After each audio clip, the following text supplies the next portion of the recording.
1843 সালের 21শে ডিসেম্বর অর্থাৎ বাংলা ক্যালেন্ডার অনুযায়ী 7ই পৌষ 1250 সালে রামচন্দ্র বিদ্যাবাগীশের কাছ থেকে শ্রী দেবেন্দ্রনাথ ঠাকুর ব্রাহ্ম ধর্ম গ্রহণ করেছিলেন।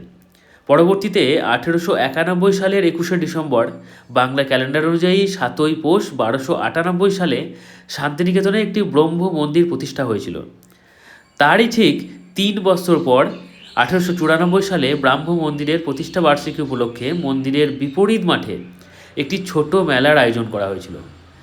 আজ এই ছোট্ট ঘরোয়া পৌষ মেলাটি বীরভূম জেলা নয়, পশ্চিমবঙ্গ নয় তথা ভারতবর্ষ এবং বিদেশেও খুবই প্রচলিত।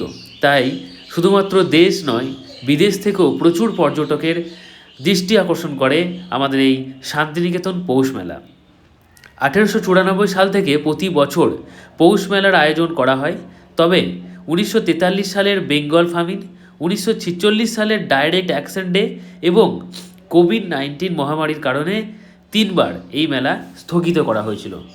আগের দিনগুলিতে ব্রাহ্ম মন্দিরের উত্তর পাশের মাঠে অনুষ্ঠিত হতো এই মেলা, কিন্তু এখন মেলার আকার বেড়ে যাওয়ার কারণে তা পূর্বপল্লীর মাঠে স্থানান্তর করা হয়েছে। আমাদের সবার প্রিয় এই পৌষ মেলা শুরু হয়ে যায় 7ই পৌষ।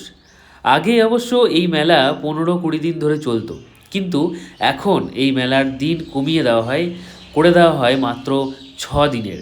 2017 সাল থেকে এই নিয়ম চালু হয়েছে।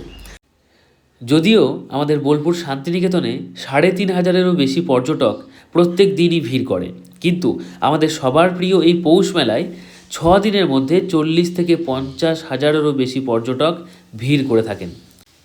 এই মেলায় 1500-এরও বেশি স্টল অংশ নেয়।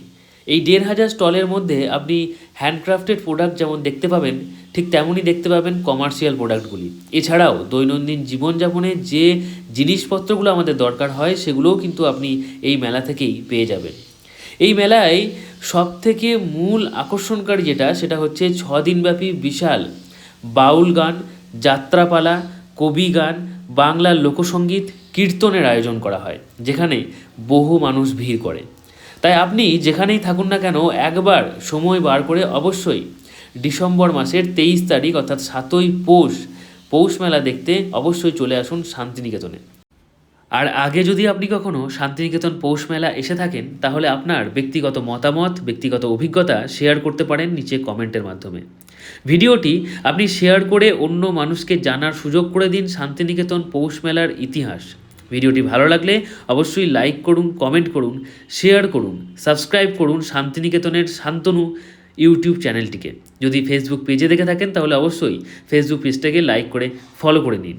এখানে আমি বিভিন্ন ধরনের ভিডিও আপলোড করতে থাকি। চলুন আজকের মতো এটুকুই। Tata, take care, thank you. ভালো থাকবেন, ভালো রাখবেন।